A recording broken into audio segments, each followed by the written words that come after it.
말씀 위해서 기도하겠습니다. 하나님, 기록된 하나님의 말씀을 우리 가운데 한 이가 읽었고 또 우리는 들었습니다. 이 말씀이 하나님의 살아있는 생명의 말씀이며 또 이 말씀 가운데 하나님께서 우리에게 주시는 그 귀한 메시지가 있으며 그 말씀이 우리의 삶을 또 우리의 신앙을 인도해 가시며 성숙시켜 가시기를 소원하옵나이다. 우리로 깨닫게 하시고 순종할 수 있도록 도와주옵소서. 주 예수 그리스도의 이름으로 기도하옵나이다. 아멘. 우리가 지난 주일까지 소아시아의 7교회들 향한 주님의 말씀, 사도 요한을 통해서 주셨던 그 말씀을 함께 듣고 또 함께 나누고 또 이 말씀이 우리에게는 또 어떻게 들리는지를 함께 살펴보았습니다.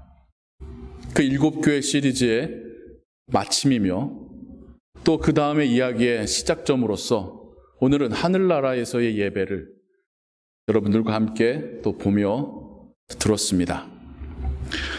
사도 요한이 반모섬에서 하나님께서 주시는 그 환상 가운데 트럼펫 같은 나팔소리 같은 음성을 들으며 이 땅의 교회들을 향한 하나님의 말씀, 음성을 듣습니다. 하지만 거기서 멈추는 것이 아니라 그 동일한 음성이 사도 요한을 하늘의 열린 문을 통하여서 성령의 인도하심 가운데 하늘에서의 예배를 참관하게 합니다. 먼저 이 의미는 무슨 의미일까요? 교회를 향한 하나님의 메시지에 이어서 하늘나라의 예배를 그 동일한 성령이 사도 요한에게 보여주시고 기록하게 하신다는 의미는 무엇이겠습니까? 그 교회들을 향한 하나님의 강력한 메시지죠. 교회의 목적이 예배에 있음을, 예배하는 공동체가 교회임을 하나님이 이렇듯 말씀을 통해서도 그 말씀에 진행되어지는 그 주제의 흐름을 통해서도 우리에게 말씀하고 계십니다. 존 파이퍼라고 하는 이가 쓴 열방을 향해 가라라는 책 가운데 동일한 이야기가 있습니다. 교회의 목적은 선교가 아니라 예배이다. 선교란 예배가 없는 곳에 예배를 세우는 것이 선교이다라고 말합니다. 예배를 위한 활동이 선교라는 것이죠. 선교의 목적이 예배라는 것입니다. 우리에게도 우리의 삶과 신앙의 목적은 예배이고 우리가 다른 이들에게 그 예배를 함께 참여하도록 초청하는 것이 전도이고 선교라는 것입니다. 그 예배 때 받은 그 은혜를 가지고 세상에 나아가서 구제하는 것이고 그의 말씀 가운데 살아가는 것입니다. 더 하나님을 온전하게 예배하기 위해서 우리가 말씀의 공부를 하고 신앙의 삶을 또한 함께 살아가고 있는 것입니다. 예배는 단지 예수님이 부활하신 이후에 제자들에 의해서 시작된 액티비티가 아닙니다. 하나님께서 이 천지를 창조하실 때부터 예배를 위하여 우리를 창조하셨습니다. 그리고 그 하나님의 그 뜻은 계속해서 동일하게 역사 속에서 흘러왔고 예수님을 통해서 온전히 이루어졌으며 이제는 구원받은 자들이 아직 우리의 몸인 지상에 있으나 하늘의 하나님을 향하여서 예배하는 것입니다. 그리고 우리의 소망은 지금은 볼 수 없는 하나님을 우리의 믿음으로 예배하지만 훗날 아버지의 나라에서 그분과 함께 그분을 직접 뵙고 그 음성을 직접 들으며 하나님을 예배할 것을 소망하며 살아가는 그것이 우리의 삶입니다. 성령과 함께 사도 요한이 보았던 장면을 요한계시록 4장과 5장에서 자세히 묘사하고 있습니다. 첫 번째는 정중앙의 보좌에 앉으신 이에 대해서 이야기합니다. 벽옥과 홍보석. 벽옥이라는 것은 푸른 색깔입니다. 홍보석은 붉은 색깔이죠. 그리고 그 보좌 위에는 에메랄드빛 무지개가 둘러 있다라고 합니다. 예배의 초점과 대상과 중심이 하나님이심을 사도 요한은 보고 있습니다. 우리는 빛이라고 하는 그 무색과 그 밝은 빛을 받지만 그 빛 안에는 프리즘으로 갈라보면 빨주노초, 파남보, 아름다운 여러 가지 색깔이 들어 있습니다. 지금 우리 눈으로 볼 수 없듯이 모든 빛의 근원이신 하나님 앞에 그 하나님께로부터 사도 요한은 다시 그 아름다운 빛들을 보고 있습니다. 더욱이 창세기에서 노아 스토리에서 나왔었던 하나님께서 징표를 보여주시며 구원의 징표로서 더 이상 물로 심판하지 않겠다는 징표와 약속으로서 보여주셨던 그 무지개가 하늘 보좌를 둘러싸고 있다는 것. 그래서 하나님께서 그 무지개를 보실 때마다 우리를 향한 분노의 심판을 참으시고 견디시고 기다리시고 뜻하신 바 그 마지막 영혼까지 구원하시기를 작정하시는 그 모습을 우리가 그 보좌에 대한 설명에서 유추해 볼 수 있겠죠. 그리고 나서 사도 요한의 시야가 조금 더 넓어집니다. 그 보좌를 둘러싼 4개의 생명체에 대해서 말합니다. 도저히 우리가 이해하기 힘든, 우리의 상상으로 상상되지 않은 모습이에요. 또 많이 설명했으면 좀 더 상상하는 데 도움될 텐데 별로 말이 많이 없습니다. 그냥 온몸에 날개 바깥에 안쪽에 심지어 날개도 3쌍씩 6개가 있는데 눈이 가득하다라는 것이죠. 사자의 모습으로, 어린 양의 소의 모습으로, 사람의 모습으로, 날아가는 독수리의 모습으로 그 4가지의 생명체가 하늘 보좌를 둘러싸 하나님께 찬양을 올려드립니다. Holy, holy, holy. God is almighty. 하나님이 거룩하시다, 거룩하시다, 거룩하시다. 밤낮 끊임없이 하나님을 찬양하는 역할에 그 4 생명체가 하늘 보좌를 향하여서 찬양과 존귀와 영광을 올려드리고 있습니다. 그리고 그의 시선 조금 더 넓어지면서 그 보좌를 둘러싼 24개의 의자 가운데 24명의 장로들이 앉아 있는 것을 보는데 이 24명이 누구일까? 도대체 성경이 설명하지 않습니다. 그들의 인상착의가 어떨지, 그들이 왜 거기에 앉아 있는지에 대해서도 말하지 않습니다. 단지 우리에게 소개하는 바는 그들조차도, 그 보좌에 앉아서 머리에는 금 면류관을 쓰고 있는 그들조차도 하나님 앞에, 그 보좌 앞에 무릎 꿇고 엎드려서 자신들이 받은 그 면류관을, 이건 내 거 아닙니다. 하나님께서 하신 일입니다. 하나님께 영광과 존귀와 찬양을 올려드리고 있더라 라는 것이 요한계시록 4장에서 사도 요한이 본 하늘 예배의 장면입니다. 우리가 다 읽진 못했으나 그 다음 5장에서는 이 모든 예배와 찬양의 중심에 어린 양이 등장하셔서 죽임당하신 어린 양 예수 그리스도께서 그 모든 일을 피로 사셨음을 찬양하고 고백하며 각 나라와 족속과 방언으로 그분께 영광을 올려드리더라 라고 하는 하늘나라의 예배를 사도 요한이 감격 가운데 보고 기록하죠. 그러면서 그의 그 시선이 정중앙에서부터 시작해서 점점 넓어지면서 그 모두가 오직 하나님만을 찬양하고 있는 그 모습을 기록하고 있습니다. 저는 이게 중요하다고 생각합니다. 예배의 중심에 하나님이 계시고 오직 예배가 다 하나님께로만 향하고 있는 이것에 우리는 중요한 메시지가 담겨 있음을 깨닫고 알아야 합니다. 하나님만이 예배의 대상입니다. 그 보좌를 둘러싼 4 생물이 얼마나 대단한지, 24개의 의자에 앉아있는 사람들은 또 얼마나 이 세상 가운데 순교의 삶을 살았는지, 그게 중요한 것이 아니라 그들마저도 하나님의 영광 앞에서 오직 하나님께 영광을 모두 올려드리고 있다는 것, 그게 중요합니다. 그게 예배의 핵심입니다. 예배는 사람을 위한 게 아닙니다. 내가 좀 마음 편해보자고, 내가 감동받아보자고, 내가 즐거워보자고, 내가 재밌자고 오는 게 예배가 아닙니다. 그건 TV에서 많이 합니다. 교회에 와서 감동적인 이야기 듣고 뭉클해지는, 혹은 재밌는 이야기 듣고 하하호호 웃고 내가 근심했었던 것을 잠시 잊을 수 있는 카타르시스를 느끼는 것이 좋은 예배가 아닙니다. 그러면 그 예배의 중심에 내가 있는 것이죠.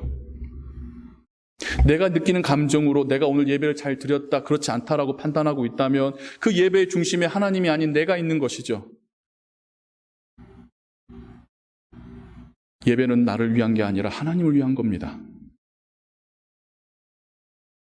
또 반대로 예배에 와서 예배하고 돌아가는데 영 내 마음에 아무런 감정과 뭘 느끼지 못할 때도 있어요. 그때가 더 많으시죠. 그럼 내가 오늘은 맹숭맹숭하게 그냥 왔다 가는 건가? 예배는 우리가 뭘 받는 게 아니라 하나님께서 받으시는 겁니다. 우리의 입술의 고백을 통하여, 우리의 찬양을 통하여, 우리의 기도를 들으시고, 우리가 진지하게 힘과 정말 그 온 마음 다해 하나님 말씀을 듣고 깨닫고 내 마음에 새기는 그 시간들이 하나님께서 영광을 받으시는 예배의 시간입니다. 때론 우리 마음 가운데 특별한 감정이 안 일어날 수도 있습니다. 그러나 하나님은 우리를 통하여 예배 받으셨습니다. 그게 중요한 겁니다. 그리고 우리가 다시 저 세상으로 나아갈 때에 나 혼자 가는 것이 아니라 하나님의 은혜와 함께 가는 겁니다. 하나님이 그곳에 우리 함께 가시고 우리를 통해서 일하시고 거기에서 우리가 하나님의 자녀로 살도록 우리를 도우십니다. 예배는 하나님을 위한 것입니다. 심지어 예배 가운데 제일 말 많이 하는 설교자마저도 예배의 꽃이 아닙니다. 한때 개혁주의의 신앙 가운데 워낙 말씀을 중요시 여기다 보니까 말씀 전하는 자를, 그 말씀의 시간을 예배의 꽃으로, 가장 중요한 것으로 가장 많은 비중을 차지하며 하나님을 예배했었지요. 그러다 보니 예배가 강연이 되어버릴 때도 있었습니다. 얼마나 설교자가 달변가인지, 얼마나 이야기를 재밌게 하는지, 또 그가 얼마나 잘하느냐에 따라서 그를 바라보고 있는 성도님들은 내가 좋은 목사와 함께 신앙생활을 하고 있어 라는 것에 자부심을 갖는 것으로 예배의 본질이 바뀌어 갔습니다.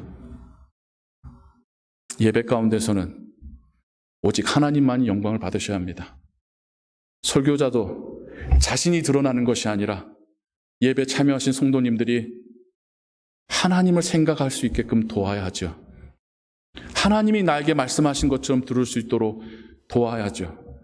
때로는 그래서 사이드로 비켜나야 됩니다. 리더로서 리더십을 보여주는 자리가 아니라 서번트십, 하나님의 철저한 종이 되어서 하나님이 여러분들을 만나시는 시간 되도록 기도하고 준비하고 정말 떨리고 겸손한 마음으로 말씀 전해야 하는 것이죠. 예배 가운데 저는 설교자도 보이지 않아야 된다고 생각을 합니다. 여러분이 앞을 보고 있지만, 제 음성 듣고 있지만 온전히 여러분의 생각이 하나님께 집중되어야 되고 하나님의 말씀에 여러분의 생각이 머물러 있어야 합니다. 그럴 때 여러분들이 하나님을 만나고 하나님을 예배하고 하나님의 은혜로 돌아가시는 것이죠. 예배가 얼마나 중요한지요. 우리는 예배를 위해서 구원받은 자들입니다. 이 땅에서도 하나님을 예배할 뿐만 아니라 하나님의 나라에서도 우리는 하나님을 예배할 것입니다. 이 땅에서 하던 것 중에 많은 것을 안 하겠지만 이 땅에서 하던 것 중에 똑같이 할 것은 하나님을 예배하는 것입니다. 예배를 통하여 내 생명체가 하나님께 찬양 올려드렸듯이 24세 장로들이 하나님께 찬양 올려드렸듯이 하나님께서 과거에 하신 일과 지금도 하고 계신 일과 앞으로 하실 일을 찬양하고 하나님의 창조주 되심과 구원자 되심을 고백하는 것, 이것이 예배의 핵심입니다. 예배를 통하여 하나님께 영광 돌리시고 하나님께 감사를 올리시기 바랍니다. 그러면 우리는 온전한 예배 하고 있는 것입니다. 우리에게서 나타나는 감정적인 변화로 예배를 척도하지 마시고 간음하지 마시고 내가 지금 온전히 하나님께 집중하며 그분께 고백하고 있는지, 나의 마음이 그분만을 향하고 있는지, 우리가 거기에 집중할 수 있는 예배 되기를 소원합니다. 우리의 예배에 대해서 조금 더 설명드리기 원합니다. 우리는 예배를 시작하며 하나님께 찬양과 기도를 올려드리는 그 시작으로 하나님 앞에 나와 영광과 존귀와 찬양을 올려드리지요. 그리고 이어지는 하나님 말씀을 대독하는 것과 그 말씀의 의미를 듣는 시간을 통하여서 하나님의 말씀의 의미를 받습니다. 하나님께 올려드린 찬양이 이제는 하나님의 말씀의 은혜로 우리에게 다시 은혜로 내려지고, 그러면 다시 우리의 그 감사의 반응으로 찬양을, 예물을 하나님께 올려드립니다. 그리고 다시 축도를 통하여 하나님의 은혜가 우리에게 임할 때에 우린 그 은혜와 그 사명 가지고 우리의 사역지로, 우리의 가정으로, 우리의 일터로 나아가는 것이죠. 그곳에서 승리할 것을 소원하며 주와 함께 나아가고 있음을 확신하며 그렇게 우리의 삶으로 돌아가는 것이고, 그 삶 속에서 예배자로서 살다가 다시 돌아와 하나님을 예배하며 다시 한번 지난 한 주간의 삶 가운데 하나님이 나와 함께 하셨음을, 나에게 기쁨과 평안을 주셨음을, 부족한 나를 통해서도 하나님 열매 맺으셨음을 찬양 올려드리며 또 다른 예배를 시작하는 것입니다. 예배 순서 가운데서도 의미가 있습니다. 순서가 있고 방향성이 있습니다. 그냥 막연하게 앞에서 하란다고 찬양 부르시고 기도하시고 말씀 듣고가 아니라 지금 내가 능동적으로 하나님께 찬양 올려드리며 그 말씀 받으며 그 말씀에 반응하며 이젠 받은 바 은혜 가지고 나아가리라 결단하시는 그런 여러분 안에서의 능동적인 하나님과의 교제가 일어나는 예배 되기를 소원합니다. 예배를 통하여서 또한 하나님께서 우리에게 주신 은혜들이 있습니다. 하나님이 영광 받으시는 것이 첫 번째라고 한다면 그 영광 받으신 하나님이, 찬양 받으신 하나님이 예배를 통하여 우리 마음 가운데 담비와 같이 내려주시는 은혜들이 있죠. 예배를 통하여서 나의 어쩔 수 없는 연약함도 깨닫게 하시지만 그런 나를 사랑하시는 하나님, 정말 볼품없는 나를 사랑하시는 하나님을 다시 한번 확인하고 고백하며 나의 삶의 의미가 내가 이 땅에서 성공하는 것이 아니라 하나님과 함께 동행하는 것임을 다시 한번 깨닫고 하나님 앞에서 소원하고 결단하고 하나님 주신 은혜로 회복되어지고 충전되어지고 용기 얻고 그렇게 나아가는 우리에게 주시는 두 번째의 은혜가 있습니다. 우리가 먼저 하나님께 온 마음 다하여 예배할 때에 그 은혜가 우리에게 임할 줄을 믿습니다. 그 은혜를 받고 우리의 가정으로 나아갔을 때에 나의 배우자가, 나의 자녀가 신앙의 대상자로 보이게 됩니다. 그 은혜 가지고 직장에 나아갔을 때에 나의 직장 동료가 경쟁자가 아닌 하나님의 사랑의 수혜자임을 깨닫게 됩니다. 그 은혜를 가지고 세상에 나아갔을 때에 눈에 보였던 그 많은 사람들이 다르게 보이게 됩니다.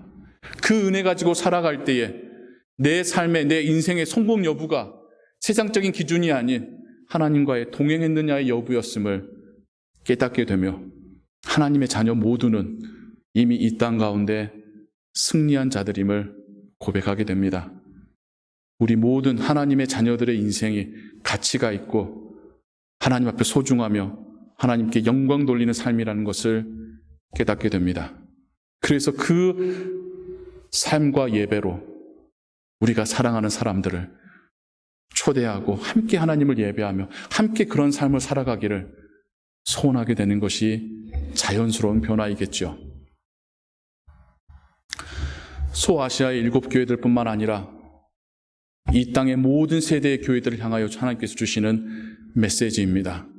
우리의 예배가 누구를 향하고 있는지, 우린 예배를 통하여서 누구에게 영광을 올리고 있는지, 우린 예배 가운데 누구의 음성을 듣고 있는지, 예배가 우리의 삶으로 이어지고 있는지, 하나님께서 사도 요한을 통하여 주신 그 메시지가 오늘 우리에게도 살아있는 메시지로, 또 우리의 예배가 더욱더 하나님께 집중하며 하나님께 영광 돌리는 예배로, 그 예배에서 받은 은혜가 우리의 삶으로 이어져 가는 살아있는 예배 공동체 되기를 주님의 이름으로 축원합니다. 기도하겠습니다. 하나님 우리 아버지, 오직 하나님만을 찬양하며 예배합니다. 오직 하나님만이 모든 찬양과 영광과 존귀와 감사의 대상이십니다. 그리고 하나님이 우리에게 은혜 베푸실 때에 우리가 그 은혜로 살아갑니다. 이 시간 온 마음 다하여 하나님을 찬양하오니 우리의 예배를 받으시옵소서. 그리고 우리 삶 속에서 하나님의 그 은혜가 끊임없이 임하게 하여 주옵소서. 아직도 이 예배에 참여하지 못한 수많은 영혼들이 있습니다.